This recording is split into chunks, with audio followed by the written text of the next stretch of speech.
In this month's edition of Israel Vision, explore 2,000-year-old fishing traditions known to Jesus' disciples on the Sea of Galilee.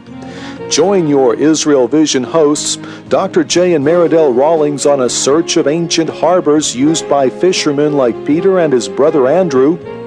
After the nets, take up your brooms and help sweep clean Jerusalem's streets.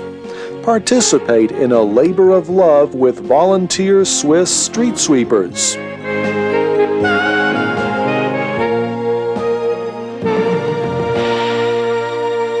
Shalom and welcome to Ein Gev, which is a kibbutz on the eastern shore of the Sea of Galilee, and in fact, it's the first settlement of Jewish settlement in modern times on the eastern shore of the Sea of Galilee.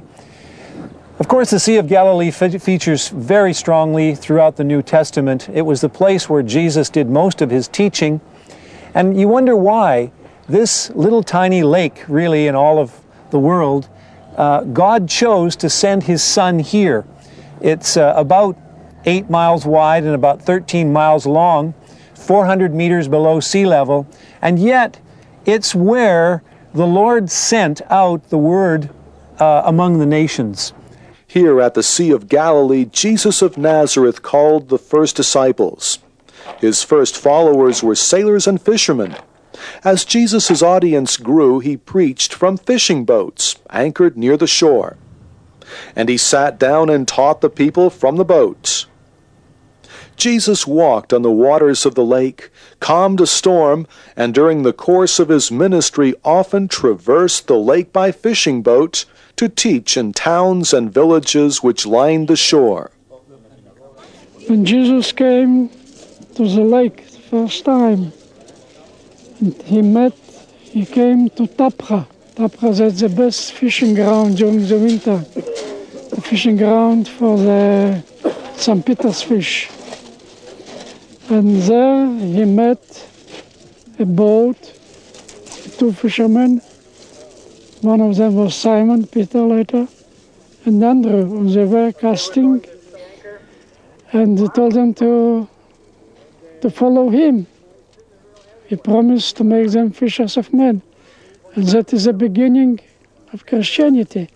Mendel Nun, a former Sea of Galilee fisherman, is the author of 16 books on ancient harbors, fishing practices, and area archaeology. When I came to Kibbutz Ein Gev 55 years ago, I started working as a fisherman, and I did it for 20 years. And my dream was to find ancient harbors.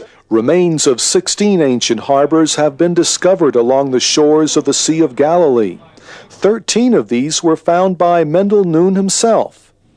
These harbors served as havens for boats which sailed these waters. The lake is fed by the waters of the Jordan River flowing from the melting snows of Mount Hermon and from springs at the base of the mountain feeding the Banyas and Dan rivers, which together with the Chatzbani River are the three sources of the Jordan. The indigenous freshwater fish population of the Sea of Galilee and Jordan water system consists of 18 species, 10 of which are commercially useful, including the tilapia, known as St. Peter's fish, carp, and Kinneret sardine. In New Testament times, the local fishing industry was centered in Magdala, where fish were dried, salted, and packaged for export. Sea of Galilee fish were popular throughout the eastern Mediterranean as far as Rome. Since the 1950s, the fishing industry has been modernized. Yet today the trammel net is utilized in exactly the same manner it was 2,000 years ago. The net's corked head rope is held on the surface by floats, while the leaded foot rope is held at the bottom of the lake by sinkers. The fish are caught in the suspended net. Ancient stone sinkers and anchors can still be found along the shoreline, characterized by drilled holes which secured strings and rope. Yoel found this one. This is limestone, you see, with possible natural hole, possible, it could have been used as a net weight. And it goes through right here. Everyone can see that's easy to see. So you have to clean it. And I'm sure you can clean it. And afterwards you'll see that it's a very nice net sinker. And somebody told me something about what you do every morning before breakfast. Oh yes, every morning I go to the shore. My house is just on the shore of the lake. I'm looking for net sinkers. And until I don't find a nice net sinker, I don't go to breakfast. And if I enter, immediately after I enter the dining room, my friend's asking me, where's your ticket? Where's your net sinker? David Biven, editor of Jerusalem Perspective magazine, is hosting a Jerusalem school conference exploring, among other things, fishing methods on the Sea of Galilee in New Testament times.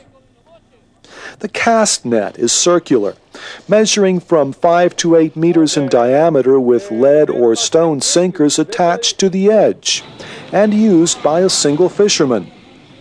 This is the type of net referred to in the Gospels. Jesus, passing along by the Sea of Galilee, saw Simon and Andrew, the brother of Simon, casting a net in the sea, for they were fishermen. And Jesus said to them, "Follow me, and I will make you fishers of men." Or sometimes it's thrown over birds, over animals. Now it's the same word for catching fish as for catching animals in Hebrew. So that when Jesus says, from now on you'll be capturing humans or capturing animals, not just fish. The cast net could be thrown while wading along the shore or from the bow of a boat. Our understanding of shipping on the Sea of Galilee took a quantum leap forward after the drought year of 1986, when a vessel from the time of Jesus was discovered encased in mud at Gennesar, biblical Gennesareth, on the northwest shore of the lake. In a race against the rising water level, archaeologists and volunteers excavated around the site of the 24-foot or 8-meter-long waterlogged vessel from the time of Jesus. The boat was used for fishing as well as transporting people and cargo during the 1st century. The entire boat was sprayed over with polyurethane, forming a cocoon with fiberglass. It was then floated and sailed to the conservation area in Kibbutz Gennesar. Conservator Orna Cohen was the first passenger on the craft in 2,000 years. You were the first person to ride on the boat in 2,000 years. How was it? Well, quite exciting. I enjoyed it. The discovery of this boat has given us a clear picture of the type of vessel used by Jesus and his disciples on these waters. In recent years, sailing companies operating on the Sea of Galilee have started building craft based on the pattern of the boat from the time of Jesus. Over centuries of disuse, the ancient breakwaters crumbled, but the remains can still be discerned, like this one near Ein Gev, which once protected the harbor of Hippos, a Gentile city of the Decapolis, with its pagan temples towering atop the steep, rounded hill on the eastern shore of Galilee opposite Tiberias. Here, on my left, you see it, is another piece of breakwater. As Yoel was saying, you have to have some imagination to see these ports because they're just a pile of rubble now. They've fallen down because of disuse and because they weren't maintained, and then the water has scattered them a little bit, but but the stones, the main foundation stones, are so massive that they've stayed in place. So just like in archaeology, about all you have left of buildings are the foundations, here we've got the foundations of this port. It's quite obvious to the trained eye, or after you see a diagram of it, or after you have an explanation. Not so obvious. As Yoel said, he was up in the date palm trees and he saw the stones, but he didn't understand what they meant. In this area along the eastern shore of the lake, dotted with Gentile pagan communities 20 centuries ago, Jesus cast a legion of demons out of a man into a herd of 2,000 swine feeding on the hillside. According to the gospel accounts, the herd rushed down the steep bank into the lake and were drowned. What if they were black sacrificial pigs for the pagan deities? Then it even ups the ante of what Jesus was doing. Having calmed the storm and showing his control of the nature forces, is now confronted by these demonic supernatural forces, and the people are deathly afraid because, well, at the very least, they've lost their pigs economically, but maybe it was worse. Maybe they lost their sacrificial pigs, and they're realizing that they're being confronted by another force, the God of Israel, more powerful than their pagan deities. In New Testament times, the Sea of Galilee was a cultural, commercial, and national crossroads. The Via Maris, the trade route connecting Egypt with Babylon and the East, passed near Capernaum. Jews and Gentiles shared the waters of the lake, which marked the border between the kingdoms of Herod Antipas, Herod Philip, and the League of Greek cities of the Decapolis. Greek, Hebrew, and Aramaic were commonly used by local inhabitants who interacted with travelers and foreigners. The Sea of Galilee was the ideal location for Jesus' ministry as the hub for disseminating his teachings. But when you realize in what area and among what people Jesus lived and served, you realize that he was among the Jewish people in the land of Israel in the first century. And now, since the discovery of the Dead Sea Scrolls and the Bar Kokhba letters, also in the Judean desert, we know much more with certainty that Hebrew was alive and well. And we know from rabbinic sources that sages, teachers in Israel in the first century spoke in Hebrew. So when we read the Gospels in Greek, and we find a passage in Greek which really, to a Greek-speaking person, wouldn't make sense or make little sense or wouldn't be normative Greek, but yet when you take that word order, which is not good Greek word order, perhaps, or not good Greek idiom, and you put it, just translate it mechanically, word for word, back into Hebrew, using first century equivalents, you find, miraculously, you have beautiful Hebrew, idiomatic Hebrew, idioms like good eye and bad eye, which means generosity and stinginess, go right back into Hebrew, and it makes sense. 5 or 10% of the expressions and teachings of Jesus are difficult or almost impossible, maybe give us the wrong understanding using the English words that we have used to translate them. But when you put those sayings back into Hebrew, immediately it goes smoothly and easily to Hebrew, and it makes sense. And it dovetails with what we know about the teachings of the rabbi, the sayings of the rabbis that were current at that time. Thanks to archaeological discoveries of recent decades like the Dead Sea Scrolls and the boat from the time of Jesus, light is being shed on life in the first century and the Jewishness of the New Testament. This small museum at Kibbutz En Gev displays many of the finds of Mendel Nun. I joined Mendel about 3 years ago. Slowly, step by step, it became to be a museum, and people are coming and looking. And this is a very good way to explain the planes of the harbors around the lake. All these stones get real meaning, what they were used by, with the nets that we have inside by models. And we explain here the stories from the Bible, and especially the New Testament, which is rich with fishermen, history stories, miracles, and so on. We try to make it alive here, with the people who are coming, we are very interested about this subject. What a special day this has been on the shores of the Sea of Galilee, and to learn more about our roots, the roots of our faith, from Jewish people. And this is a sign, I believe, of the times that we're living in, when we Christians are coming back to our roots and understanding more of our faith from Jews living in this land. You know, the next time you pick up the Gospels, think of something about this wonderful Sea of Galilee. If you could just smell the fragrant air and the beauty of the trees and the sun reflecting off of the water and hearing the call of the birds. But more than that, as you read those parables that Jesus taught us with such love, He taught them to Jewish people 2,000 years ago, and today we've been with Israelis who are living on the shores, who are fishing like they did in the time of Scriptures, who are netting those fish, and Jesus said, I will make you fishers of men. And He meant that the life that was brought to us from heaven in the Word of God is the mystery of life that catches us so that we can never be the same again.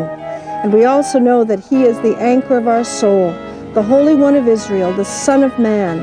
He is the anchor that will hold us in the storms of life. But today it's calm and the sun is shining, and we're so grateful for the Jewish roots of our faith.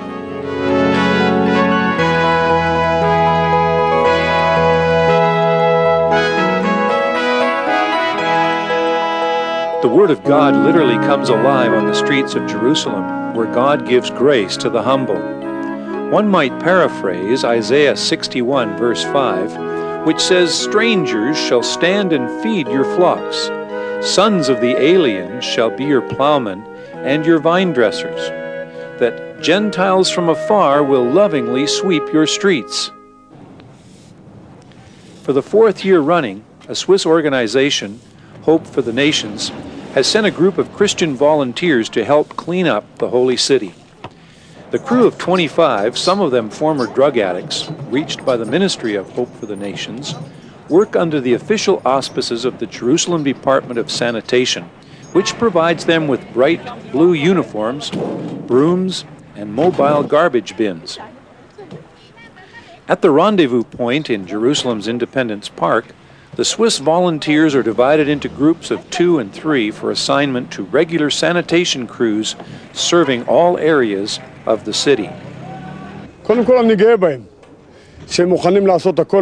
proud of them, that they are willing to do this work of street sweeping for our Holy Land and for their lands, for Jews and for Arabs both. I'm proud of them. Everyone who sees them on the street is proud, all those who stop and talk to them. They sacrifice a week of their time to do this work. Hope for the Nations founder, Hans-Peter Vogt, inherited a love for the Jewish people from his father, who saved many Jewish refugees over the German-Swiss border during World War II.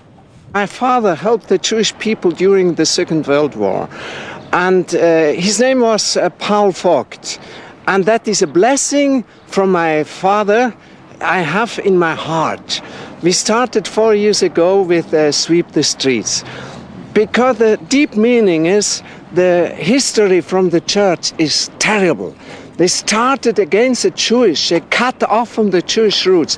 They condemned the Jewish deeply, all the leaders from the different churches until today. So that is anti-Semitism, the passion from the false theology. And that there is so lot of pain. So that we will do a sign. We sweep the streets from this rubbish away from the church. And we had wonderful discussion with the people from the streets. They asked us, and sometimes, the most of them, they said, thank you very much. That is a big sign, the blessing from the Lord upon you. So these people can understand our work. That is most important. Now we are a big group, 25 people from Switzerland. The first time I was in Israel, it was 1958, and I was in a kibbutz. And from this moment, I saw the terrible things, and the people couldn't understand if they ask my background, and I said I am a believer in Jesus. So they said, yeah, I know. That is like a wall between the Jewish and the Christian. Yeah. So therefore I said we cannot give our testimony. I believe in Jesus, and in the past, in the name of Jesus, they murdered the Jewish. Yeah. So therefore we will do some things from our heart. Each of us has had, instead of having holidays on the beach, they choose to work here and to sweep the streets. Wow. Instead of holiday, they come here to sweep the streets of Jerusalem. Instead of holidays. Most of them, you have only 4 weeks of holidays a year, and now they decided to be with us to help here, to serve the Jewish people. Psalm 84:10 might be quoted as, "I had rather be a street sweeper in the city of my God than to dwell in the tents of wickedness." Actually, the verse refers to doorkeepers, but according to Anita, assuming the job of Jerusalem's street sweeper opens doors to hearts and to homes. Could you tell us a little bit about the reaction that you have encountered doing what you guys do? Oh, it's very different. Sometimes people look very angry, and other ones smile and are very thankful. And some of them invited us to have coffee with them or even lunch with them. Wow.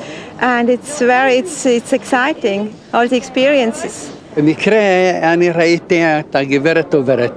By coincidence, I passed by and saw this lady. I have never seen a woman doing this type of work before. I asked her why she was doing it. She answered in German that she was part of a group of 25 people who came as volunteers, who wanted to do something for us. After all, we as Jews had suffered in the Holocaust. We greatly appreciate this. It's not easy to come here and do physical work. She mentioned how her father-in-law saved Jews during the war. And I agreed with her that what happened in Europe 50 years ago was not caused by true Christians. Sweeping Jerusalem's alleys, boulevards, shopping districts, and parking lots is a labor of love performed unto King Messiah, unto his brethren the Jewish people, and for Zion's sake. Walter Bachman coordinates the project in Israel. 17 years ago, I came to Jesus because I was really broken completely in my body, because I live a long time in drugs and all this stuff. And the reason I was completely free to one prayer. But this was only the start. And then I go step to step. I read the Bible and I go further, and everything. But it's coming a blessing from my life.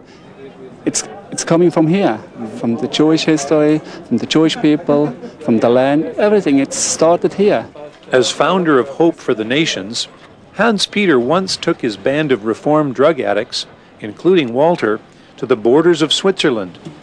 They asked God's forgiveness over the Swiss nation for having turned tens of thousands of Jews away from its borders during World War II, thereby sealing their fate at the hands of the Nazis. For me, it's special to clean the streets because I think we Christians, there is a lot of guilt we Christians did to the Jews. And now when I speak with Jews, right, there is a great wall between the Jews and their Messiah. And so for me, it's really special to clean the streets as a sign to return from our sin. I think it is a wonderful symbolic action. People appreciate this greatly, though maybe not at first glance. But when one stops to consider the matter, it is a great action. The brooms scour Jerusalem's streets with true Swiss efficiency in a demonstration of love for Israel. Yet affection for Zion does not preclude an outstretched hand to Arab residents of Jerusalem.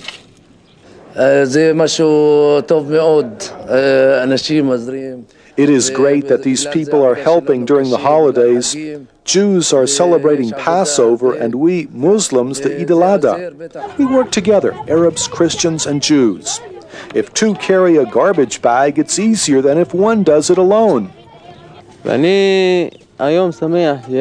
I am happy to have a couple of volunteer workers help me in cleaning the old city. This is the second time I've had these Swiss volunteers help. They are great workers, more efficient than I am, though I work for a salary. We're more than co-workers. We've also become friends.